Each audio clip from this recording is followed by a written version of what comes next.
Our gut is home to approximately 100 trillion microorganisms. Your body contains far more bacteria than your own cells. No need to dwell on the fact that your significant other is, for all intents and purposes, a walking pile of bacteria. And try not to remember this fact the next time you sleep together. Now that you're aware we're more microbe than human, it should not come as a surprise that the gut flora is significantly different between obese and lean people. While the intestinal microflora of skinny people could be compared to a rainforest full of various species, the gut of the obese more closely resembles a polluted lake, direly lacking in variety of its microbial inhabitants. Bacteria control our metabolism and determine our waist size. This has been proven in a recent study featuring identical twins who don't really look alike, mouse clones, and poo. First, very specific human twins were sought out. Pairs of genetically identical subjects who had come to greatly differ in weight, one sibling being thin, the other one fat. Scientists then cloned a batch of mice in completely sterile conditions to ensure A. their identical genetic makeup and B. the identical germ-free state of their guts. The rodents were divided into two groups and had their pristine intestines implanted with microflora taken from human twin subjects. One group was seeded with samples from the obese siblings, the other from their skinny counterparts. Although the mice were genetically identical and consumed the same food in exactly the same amount, at the end of the study, they did not look the same. The unfortunate half that was germinated with microflora of the obese twins became overweight, like their human donors. Thus, the study showed that transferring bacteria can also transfer obesity. The story, however, does not end here.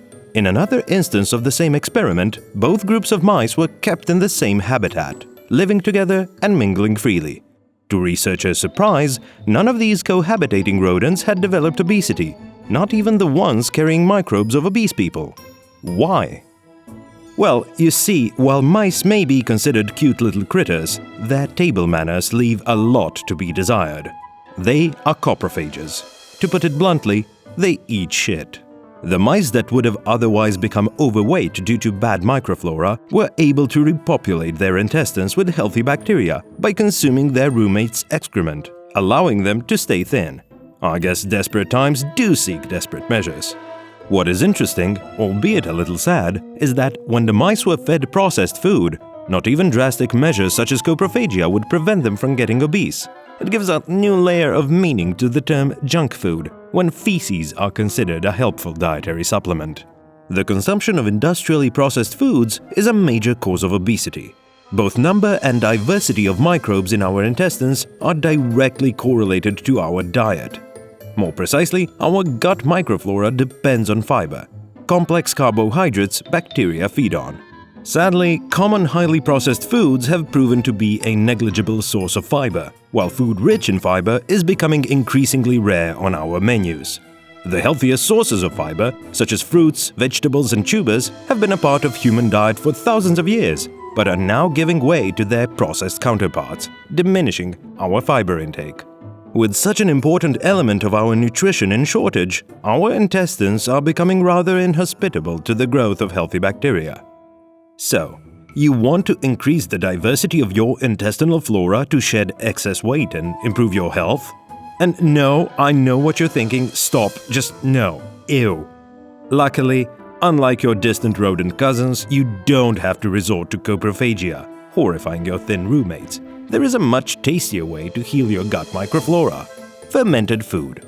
Cultures that traditionally eat a lot of fermented foods have always kept on the leaner side of the weight spectrum. Take South Korea as an example. Just have a look at their demographic statistics, their nutritional scientific studies, or simply their K-pop music scene, and you will clearly see that they have the lowest obesity rate among developed countries. One of the reasons that help make this possible is kimchi, a popular traditional fermented dish studied for its beneficial effects on weight loss and fat tissue reduction. An important conclusion drawn from these facts is that reduced diversity of gut bacteria promotes obesity. Unfortunately, many are destined to go down this path due to influences present since their earliest childhood. Let's consider doses of antibiotics we had taken as children. There is no doubt that antibiotics save lives and have significantly lengthened our lifespans. This advantage, however, does come with a price. Antibiotics kill all bacteria, including the good ones in our gut. This can cause a serious issue, especially in children younger than 6 months whose sensitive gut flora may never fully recover. And speaking of little ones, babies born by the cesarean section have an increased risk of being overweight later in life. While performed based on medical need and life-saving in many cases, the C-section does prevent the newborn's contact with mother's vaginal flora, diminishing the baby's own microbial diversity. To sum it all up, gut microbes have an immense impact on our weight and body composition. Despite their importance, we keep starving them out by eating highly processed food and killing them with overuse of antibiotics. By eating diverse fruits, vegetables, starchy plants, and fermented foods, we can make a huge step towards having a leaner, healthier body.